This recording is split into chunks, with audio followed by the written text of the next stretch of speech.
happen to be in the San Francisco area near the Fisherman's Wharf, there's a restaurant called Castagnola's! It's a debate on how it's pronounced, but I say Castagnola's.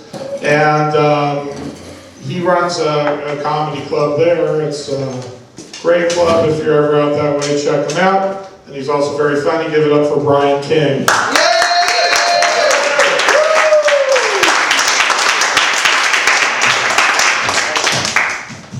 Thanks for that, all 8 of you. This is awesome. Am I the only one who's surprised that this stage has not collapsed yet?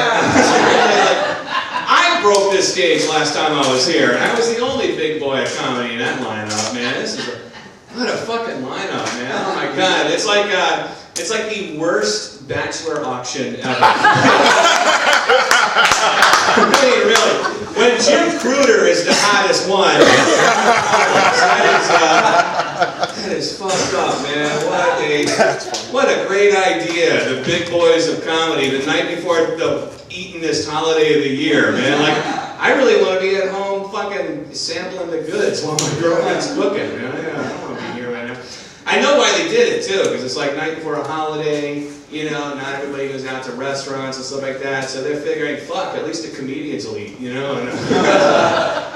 And I would, too, if the buffet was open, because I do not eat unless it's all you can eat, which will kill your wallet sometimes. No, this is pretty pathetic, actually, but I'm going to admit something to you guys, because, you know, I trust you. You're not going to tell anybody, right? Earlier today, a friend of mine, another comedian, we were out doing our, you know, comedian thing, whatever, and he asked me if I wanted to go to lunch, and he suggested this chicken wing place, which I love chicken wings, and I would love to go to a chicken wing place for lunch, but I said no. And my exact words to him, no, because on Tuesday they have all-you-can-eat chicken wings. Like, I'm not going to go today, because I would rather be able to eat all I can fucking stuff on my face, my big fat face. Man, that is just, it's horrible. I don't know. I shouldn't think like that, is what I'm saying. You know, I am a big boy of comedy. I love that title. I don't care what Sinnha has to say. Although fat fucks are funny, I think it's pretty good too. I think that might have been inadequate. But Stage Crashers, I don't know. Stage Crashers the musical, I don't know.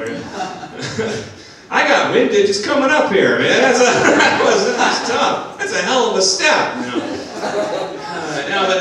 was I going with that? Oh, I put on some weight. I put on some weight this past year. Which made me an even bigger boy of comedy, which I'm not too proud of it, but again, I'll open up because, you know, really it's not going to leave this room. I don't even know how much I weigh. When he was saying we're going to try to get like see if we can get all the tonnage on the stage at one time, see if we could, weigh more than like a GMC truck. You know, I was actually, wow, I don't even know how much I weigh because my home scale only goes to 250. And I busted that. And I was like, oh, fuck. So now I gotta lose weight just so I can weigh myself to know what a fat ass I am. Like, that's, when you have to lose weight to know how much you weigh, you're fucking fat. You know what I mean? That is ridiculous, man. And another clue that I was gaining weight beyond control is that I went to a buffet in Reno, Nevada. Again, it's like our home away from home when you're a big guy. You know what I mean? You go to buffets. I'm in Reno. They gave me a seat at the buffet. They could not fit in to the seat. How fucking embarrassing is that, folks? I could not actually fit in the chair at the buffet to be able to stuff my face. So it's like assholes, get bigger chairs. It's your fault I'm like this. You know what I mean? Like you contributed to half of this act, so you need some bigger, or just some fucking benches. You know what I mean? Like a big trough. You know, we can all just, you know what I mean? Oh, Chinese. Oh, pizza.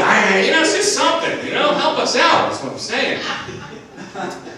Fucking cows get it. I don't know. Just treat us. I'm just asking for as much dignity as they give average livestock. You know what I mean? Like that's all I really ask for. You know. But yeah, I'm trying to lose the weight though. I'm always trying. We're always trying.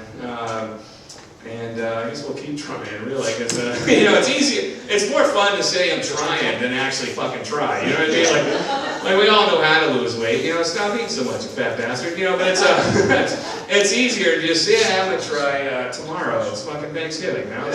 I'll try Friday, you know. Oh, but I got all these leftovers, so okay, I'll try Saturday. But it's cold out. No, we always have stuff going on.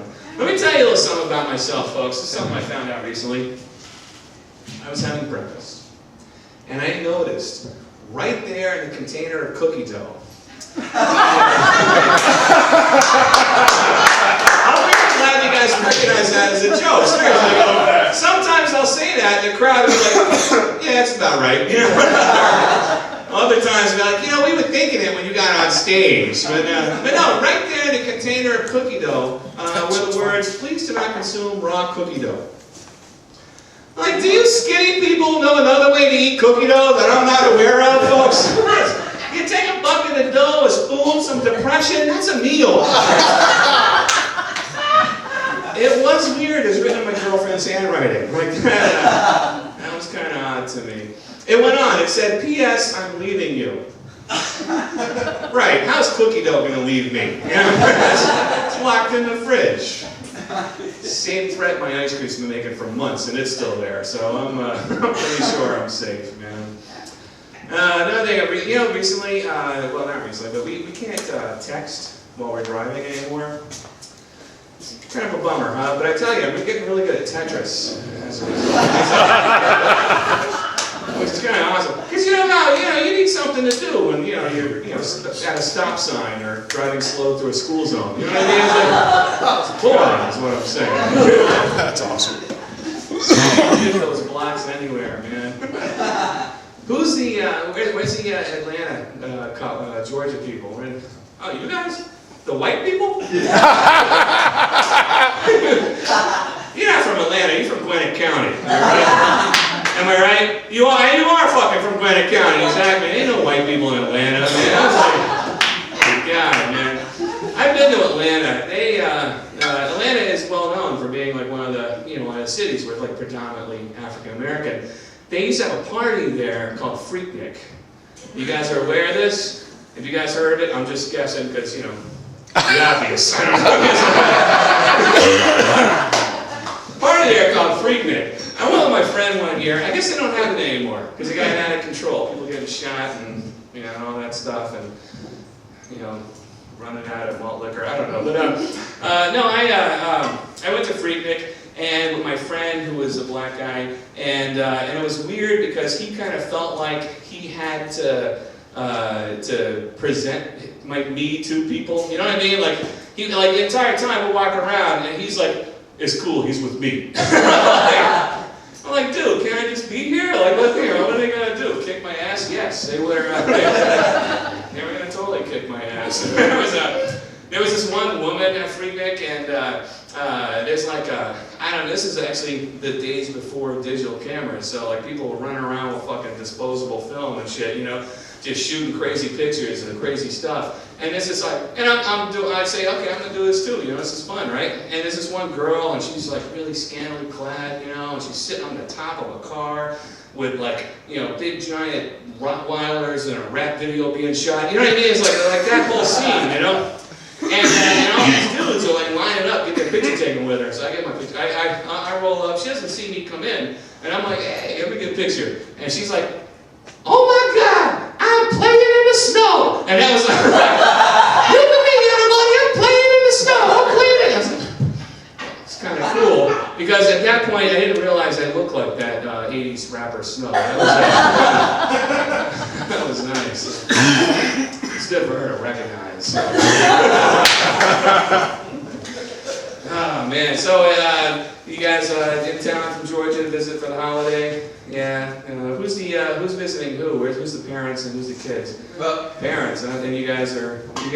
What are you doing in Atlanta? So far away from home. School. Atlanta's home. So you guys left your kids. You're like, fuck you. It's like, Mom, Dad, where are you going? I was like, see ya. You guys are listening to too much music, man. I left my home in Georgia. Heading for the Frisco Bay. Accidentally stopped in Dublin. Fucking lost the way. Oh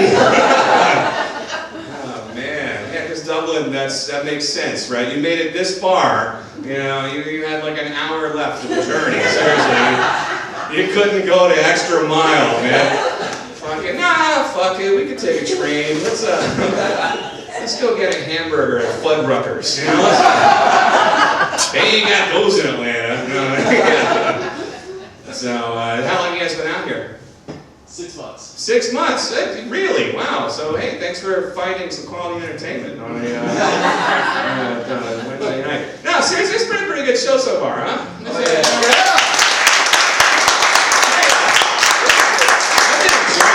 I've been having a good time, and although I still expect them to feed me, but I love the intro John gave us earlier. He's like, okay, this isn't really the show I was hoping to give. Last Saturday's show was really good. You don't understand. We get good crowds and good comedians. Tonight's just gonna suck. I'm sorry in advance. You're going to be disappointed for the next hour. I at least hope the dim sum was good, because that's and it's like a big self-esteem boost. I'm back there, yay! He's got a lot of faith in his talent, man. He's when you book people by the pound, I guess it kind of have to test it. How much you weigh? 400? Shit. Can you do 10 minutes? No. I can do a joke per pound, basically, is what I'm saying. Are you guys locals out here? Were you like Pleasanton, Dublin? No. So you're not locals, man. What the hell are you lying to me for, man? Where do you live? Oakland. You drove out here. You know, they got shit to do in Oakland, you know that, right? I'm just saying. You guys are like me, man. I drove out here from the city. And here's the thing. I love coming out to Bunjo's. Dublin's fun. John, he puts on a hell of a show, usually. But I gotta say, I think it's cute you guys consider this part of the Bay Area. You know, and don't get me wrong, because folks, I had to pass a rodeo to get here, okay? When you pass a rodeo, you are in another area, is all I'm saying. You know, this is no longer Bay Area. In fact, there's actually a sign that says, next exit rodeo, now leaving Bay Area. Now entering Hick Town. I don't know what the fuck, man. I don't know what they call it. But I come out here. I don't come out here often enough because I do have the gig in Fisherman's Wharf. And anybody ever come into the city? You guys ever come on in? Yeah. This is a bunch of fucking nodders, man. I love this. This is how we respond. You're at a club, and yes, you answer the question. You like the lights are on, there's only 4 of you. That's like, hey, and by the way, why is nobody up front? Were you afraid we were going to eat you? I mean, seriously, like, big boys of comedy, I don't know, I might order food. I don't want to... They warned us. I don't want to tempt them too much, man. It'd be horrible too if there was like just all this food laid out in front of us and we're just like, so if anything happened to me on my way to the gig, knock knock everybody. What the hell was I talking about? Where was I, sir? Are you taking notes? Yeah. Good. You're taking notes. You're not even paying attention. You got a credit card out. You're like, I'm gonna get the fuck out of here. Already, man. And you guys are the parents with the kid from college? I heard Vallejo. Yeah, nice. Yeah, normally when you go away for college, you go the fuck away. You know, staying within driving distance, man. How are you gonna get laid? Seriously. Parents are gonna pop in and just be a sock in the door. You know what I mean? Like, we just wanted to visit. And we didn't need to see that. Oh my God. It's like, you gotta go to Atlanta, you know, or you know, parents, you gotta leave your kid and fucking move across country like these guys did. Those kids will be fine by themselves. We got them a nice trailer, good hookup, you know. We've got a Costco-sized container of bologna. They will be fine. Ramen noodles. The diet of any healthy white trash, definitely. Puts a little peanut butter in that ramen, and don't cook the ramen, eat it like a sandwich, you know, it's fucking awesome. Folks. Where am I gonna go, man? I do live in San Francisco. I'm originally from back east, Sacramento, and no, I'm from further east. But here's the thing, I've been out here for like 5 years, and I know I'm not California born and everything, but I feel like I fit in. I feel like I look like a local, you know? I spent a lot of time at Fisherman's Wharf, and I'm not wearing, you know, like a San Francisco fleece or like a Hard Rock shirt or a fucking fanny pack. You know what I mean? Like I'm not scaring people with a bush. You know what I mean? Like, I feel like I fit in. And I'm at this drugstore, and the woman actually checked it out. She's like, "Where are you from?" I was like, they asked me, but I'm from New York originally. And she's like, "Oh, I knew you was from somewhere." I was like, how philosophical of you. I guess when you think about it, we're all from somewhere. Just wasn't expecting to have my groceries checked by Socrates. She was like, Butterfinger, Butterfinger, Butterfinger, Butterfinger. You know, I think therefore I am. Cookie dough. Don't eat that raw. Don't judge because I bought so many Butterfingers, sir. They were on sale. That's not why I bought so many. But I did save a cool 30 cents that day. Yeah. So I'm from New York. I live in San Francisco now, and I love it. Man. San Francisco is by far like my favorite city in the planet. I really do. I really love it. It's beautiful. It's a lot like New York. If you ever visited. For example, both cities completely smell like pee. They absolutely do. But out here it's this West Coast pee. So it's high in fiber. That's what I'm saying. Both cities have like this old ethnic Italian neighborhood that is completely filled with Chinese people. It's amazing. People ask me like, we gotta get some good dim sum. Have you tried Little Italy? Or the Willow Tree? That shit is the bomb. Both cities have this really bad homeless population. Really bad. I would say, like, there are so many homeless in San Francisco, folks. You can't take a piss without hitting one in the face. I mean, that's how bad it is. It might just be me. I don't know. There's this guy in my neighborhood. He's and a homeless guy. I'm not just going to start trashing my neighbor Frank, although he is a dick. But he's this guy in my neighborhood. He's got a dog, and on his side it says, "The dog and me are down our luck. Please help." And I look at that. My first reaction was like, "Ah, that's too bad." And I think, what a douche.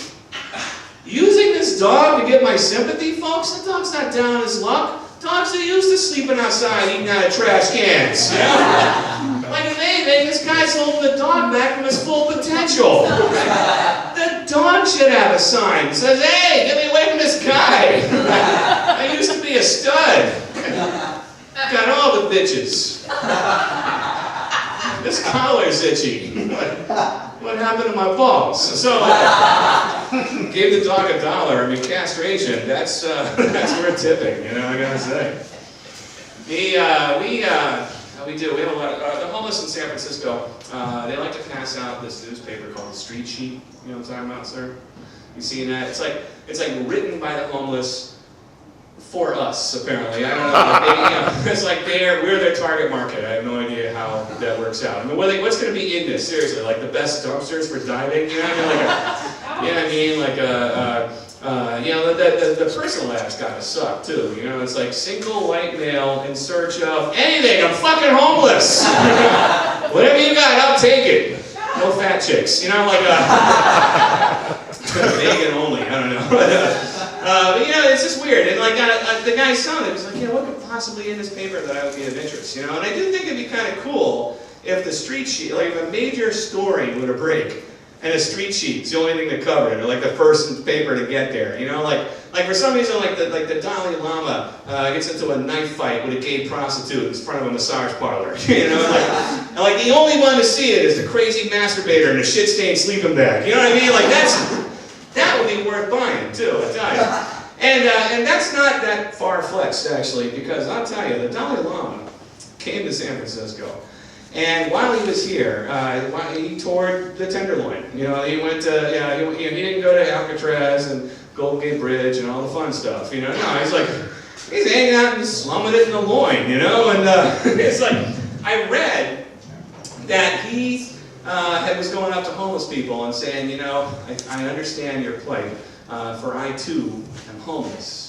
And I was reading that, and again, I'm thinking, what a douchebag, like to equate his situation with the plight of the American homeless, like he's not sleeping outside, he's not peeing on himself for warmth, you know what I mean? Like our homeless people aren't partying with the Beastie Boys or kicking it at Richard Gere's house, they're fucking homeless, I just realized it's been a long time since I said that joke, and I said it wrong, but you still get the idea, right? All right, folks, you guys are wonderful. This has been a fantastic show, a heavy fucking show, let me tell you. Half the lineup tonight is probably not going to live to see next year's. So, that's a lot of hypertension in this fucking room, man, let me tell you. But Sean was talking about, John was talking about Doug Benson earlier, and who's a good friend of Sean that you saw earlier. And you guys know, of course, yeah, you were the one who said, I know Doug Benson. You're fucking, of course, you're the only one who admitted to smoke a pipe from Oakland. So it's like, but here's the thing, Doug Benson, well known for being the marijuana comedian, talks about it, he lives it, he gets on stage, he's so high, it's like a Cheech fuck Chong, you know what I mean? Like that's what we're talking about here for the reference, okay? And I go to a lot of comedy shows as a comic, and I was at Doug Benson's taping recently, and I'm hanging out after the show, and I'm backstage, and he's got this line of fans that are just waiting for autographs, just this line of fans waiting for. And as I'm sitting there, I see at least 10 of them hand him weed. Like the guy must never have to pay for drugs ever. You know what I mean? Like how cool is that? It's like I talk about marijuana during my set. Here's a bag. I grew this on my family's farm. Do you like brownies? Here's a brownie. Like seriously. I was watching this. I was just amazed. The collection of pot that this guy was getting after his show, and it got me to thinking. I'm going to brand myself. I need a brand. So from now on, folks, you guys are the first crowd to know this. I am going to be referred to as the blowjob comedian. I think that's going to be it for now on. I think hopefully someday, if this catches on, after my shows, there will be lines of fans handing me little baggies of blowjobs. I don't know how that works. In San Francisco, I could do that wrong too, and I could be referred to, they could be expecting blowjobs, which although weird, would still get me, famous. So I don't know whichever way it works. Folks, seriously, in all fairness, I would just be happy if people brought me fucking cookie dough at the end of my shows. You know what I mean? Hey, I'm Brian Kane. You guys are amazing. Thank you so much.